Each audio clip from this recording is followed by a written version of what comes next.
Hey guys, it's Immerse. Welcome back to my channel where I review horror books with a supernatural focus. In today's video, we're going to be doing a kind of continuation of the last reading vlog that I did while I was in the Baltic Sea. We just got back yesterday. Our trip was really nice.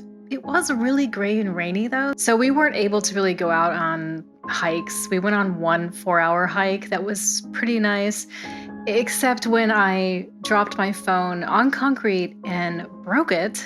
At first I thought it was okay, and then I realized the touchscreen wasn't working, and then throughout the day it just started developing these purple and black splotches.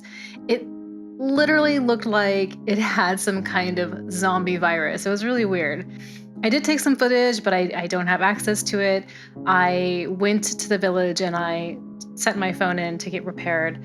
No idea when it's coming back, so I'm not able to use any of that footage. And I usually use my phone when I go out walking because I have this like selfie stick. It just like makes the movement so smooth.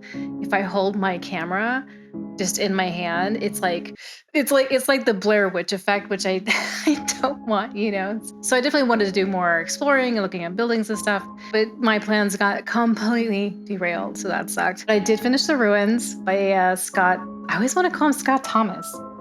It's not. It's Scott Smith. I was also able to read a really big chunk out of Alice, so I actually did a little bit better on my reading prediction on vacation.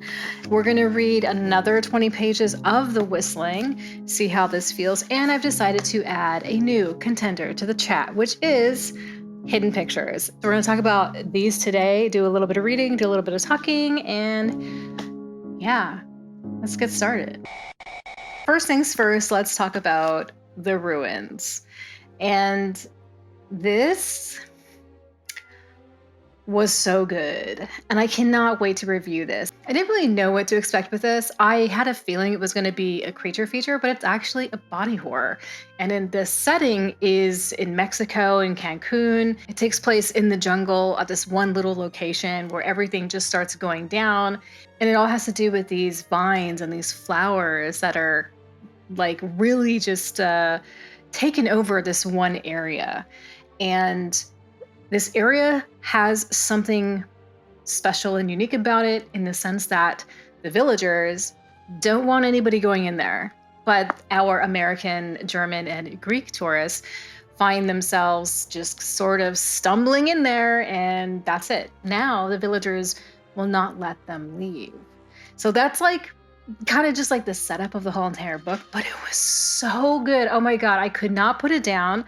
I was just like I could not read fast enough. I just could not. It's a little bit of a slow burn in the beginning. You know, it's you sort of watching these people figure out very slowly what's happening. And as a reader, it's like very tense. You have a lot of anxiety. And one of the really interesting things that the author does with this is, like I said, there's the American tourist, so it's like 2 guys and 2 girls. There is one German tourist and there is one Greek tourist. And the Greek tourist doesn't speak any English or German or Spanish, so he's not really saying much. And the German naturally speaks English, but we never get into their heads. We never know their thoughts. We just never get to be inside of them. We only really are inside of the Americans. We get to hear their thoughts, their memories, their concerns, their feelings, all these different things, but not the German and not the Greek, which I thought was really interesting. I'm not a big body horror person, even though I think in real life, like things that happen to the body can be horrific and are really scary, but it's not something I go to read for horror for me.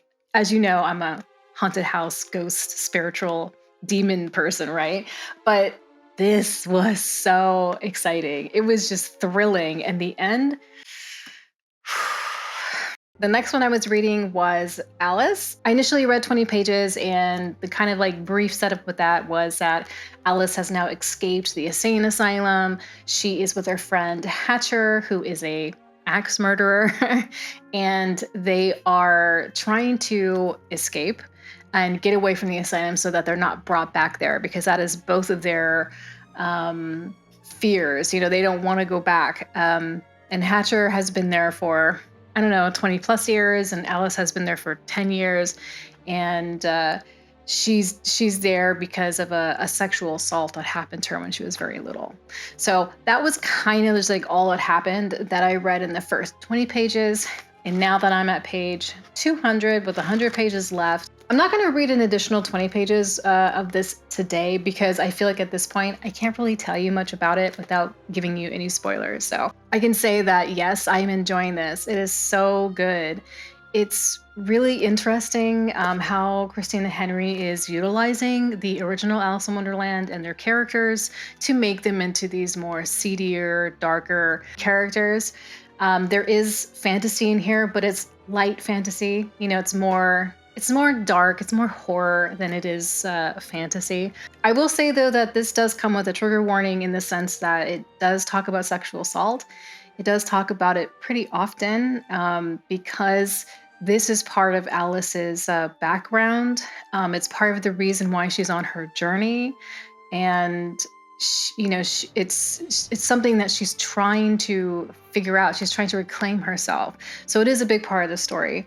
Just a warning for that. One of the reasons why I wanted to read this was because I told you it reminded me of Alice in Madness Returns, and all of it definitely does. And I can't wait to know, where she ends up. Where do all the characters go? Like, what are they going, like what's going to change once she changes? Because is this like a story where, like in Alice in Wonderland, like all the characters was like tiny aspects of herself? So is that the same, here as well? I think what I like most about it so far is that it feels like Alice in Wonderland, but it is telling like its own unique story and kind of creating its own versions of the characters and stuff. Like so many times I read Alice in Wonderland things or things that are inspired by Alice in Wonderland films as well or whatever. And they'll do the thing where like they're wearing this, they're wearing the Disney blue and white outfit.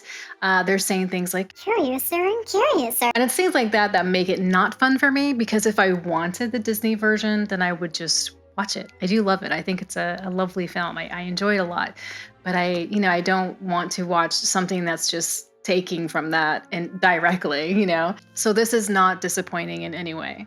So for the whistling, we're going to go ahead and read 20 pages. Additionally here, I stopped at page 23, chapter 3. And this story is a ghost story. This is a haunted house story. It's about a governess who has just started a new job at this mansion on this island that sounds like it's not like bumping, like it's not a lot of people there or anything. It's a kind of a lonely, quiet island. And she goes there. She learns that the child that she will be taking care of or governing is mute. And she learns that this child has lost her mother and her twin brother, and that there are some obvious secrets in the house that seem like a direct consequence for when her twin died. This one is also very trope heavy. It's tropes that, we've all heard of and seen a million times. My hope is that it has a different take on whatever story it's trying to tell, and that it's not going to be predictable. But let's go ahead and read 20 pages. Let's see where we get with this. But first, let's make some tea because it is snowing, or it was snowing earlier, so it's pretty cold here in Berlin.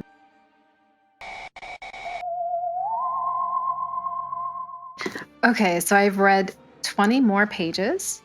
Not too much has really happened, besides the fact that our main character, Elsbeth, has been able to finally meet the child that she's going to be taking care of, Mary. And like we said, Mary's mute, so she's not talking, but by the end of their day where they kind of spent together, Mary gave her a little bit of a smile, so she thinks, maybe that's a pretty good breakthrough. She's also realized that one of the staff or servants of the house is not happy that she's there. She's not exactly sure what she did to make this woman dislike her. Elsbeth has discovered in the house is the rooms. There's these other bedrooms where Mary's mother lived. And so she's sort of not snooping, but she's just investigating and trying to imagine these people. She's also been able to see a little bit more of the island, which is really beautiful, but very cold and windy. And while they were out at one point and they were returning back to the house, Elspeth thought she saw some movement in one of the abandoned rooms, but she's not sure. It's like something that maybe it could have just been a reflection of the clouds in the sky, or maybe somebody was there. So there are definitely like some things are happening, but it's kind of vague. The writing style is, I don't know, it's kind of weird. I feel like it's sort of emulating maybe what a 19th century author might write. So I'm not really sure how much I like that. I think those things are very tricky. Sometimes people do them really well, and other times it can just feel a little too generic. But in other case, it's not something that would make me stop reading it or anything. And so far, it has this very subtle, build that's going on with the mystery of the house, which I'm liking. So there's a lot of mysteries already that are there that are planted. So I don't think at this point I can really predict what kind of read this is going to be for me. I feel like I'm going to need probably maybe like another 100 pages to really get a good sense of that. So let's move on to Hidden Pictures. Now, this one I was really excited to read, mainly because once I got this hardcover, and I realized that it comes with all of these illustrations on the inside. I don't know how much they relate to the story. Like, are these actual drawings that we're talking about in the story, or I don't know, are these just I don't know, there to be there? I have no idea, because I know that you can get this on an audiobook version. Somebody told me they listened to the audiobook and they really liked it, but they had no idea that there were these, additional images that went along with this book. So I guess we'll see. So like in The Whistling, this is also about a woman who has just gotten a new job as a nanny. I mean, okay, in The Whistling, it's a governess, but it's kind of like, I think that's like the modern day equivalent, right? But the boy that she's watching, whose name is Teddy, he starts sketching these creepy pictures, of like someone dead in the woods, and they start to become very concerning. So why would that be? So I'm going to go ahead and read 20 pages of this, and let's just see how this starts and see how this feels. I feel like everybody really loved this story, so I'm very curious. Curiouser.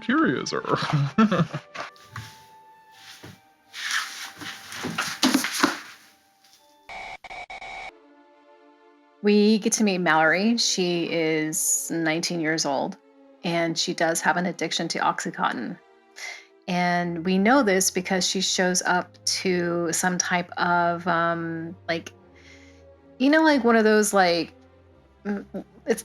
it's like a human experiment, but that's not what they call it. It's like, you can sign up to test drugs, and like they'll keep you in a hospital or something just to see like how you react to them and stuff. So she's kind of responded to one of these ads, but it's not for drugs. It's actually kind of weird. It's to see if women can sense when men are looking at them. So how the test works is they blindfold her, they have a bunch of men in the room, and every time she thinks or feels that they are looking at her, she raises her hand, she keeps it up for as long as she has this feeling, and then she puts it down when it's over. So she does this test, and they have her do it 3 times, and she completely nails it. Okay, but she's like kind of high as a kite as well. And the doctor is like, can I get your information so that I can call you so we can do some further tests, because this is really interesting to me. And Mallory's like, sure, here's my phone number, even though she had just like sold her phone for a bunch of Oxycontin the night before. So she never heard from the doctor. A few years go by. She's been in recovery, and she's been sober for 18 months. And her, not life coach, but like the recovery coach, maybe, like he has set her up with this job interview with this family in this really nice, quiet, picturesque place in Pennsylvania. It's some small village, and it's a family that needs a nanny. He drives her to the interview and drops her off, and she gets to meet the woman of the house and also the son. And they're like hitting it off like gangbusters. The kid is really responsive and seems to really like Mallory, and the wife is just like really warm and she's very accepting and embracing and kind. And she also works with people who are in a type of recovery, not exactly like Mallory, but more referring to PTSD. So she kind of just is really stoked that Mallory has been doing so well and made this big change in her life. And so she's just really supportive of like Mallory and where she's come from, and also they're really getting along really well. So this is the first instance of where we get to talk about pictures. And when she meets Teddy, he is drawing, and the mom wants to show Mallory some of his pictures that he draws. And yes, I am very happy to say that as you're reading the book, the pictures that you get to see, they are what's happening in the story. So if we're in this instance, this picture of a rabbit was hanging on the fridge, and it's just so cool to be able to see like what it looks like. It just really adds like a whole entire new depth to the story. And the last image that we left off on was being introduced to his imaginary friend. Now she looks like she has a story to tell. It definitely feels like it's setting us up for something weird. Something weird. And I really, really like that. It's very tantalizing. We do also get to learn that he started drawing just recently. And by that, I mean when they moved into this house. So it says every house has a secret. So it's definitely wrapped up with this home. So my predictions for this book when I got it was that I was probably going to like it just because so many people had already said they enjoyed it. So that was sort of my prediction for this. And after reading the 20 pages, it feels like that could still be a thing. Anything can happen, but it still feels really exciting and interesting and mysterious. So yeah, I'm going to keep reading this one for sure. So this was my reading vlog, I guess kind of a follow-up vlog a little bit. I hope it's not a big deal that I did 2 reading vlogs in 2 weeks. But anyway, if you like this video, please like and comment down below. And if you would like to get more videos from me, please subscribe, hit the notification button. You'll be updated when I put out a video, which is usually once a week, I think. Other than that, please take care of yourselves, look out for each other, and I will talk to you next time.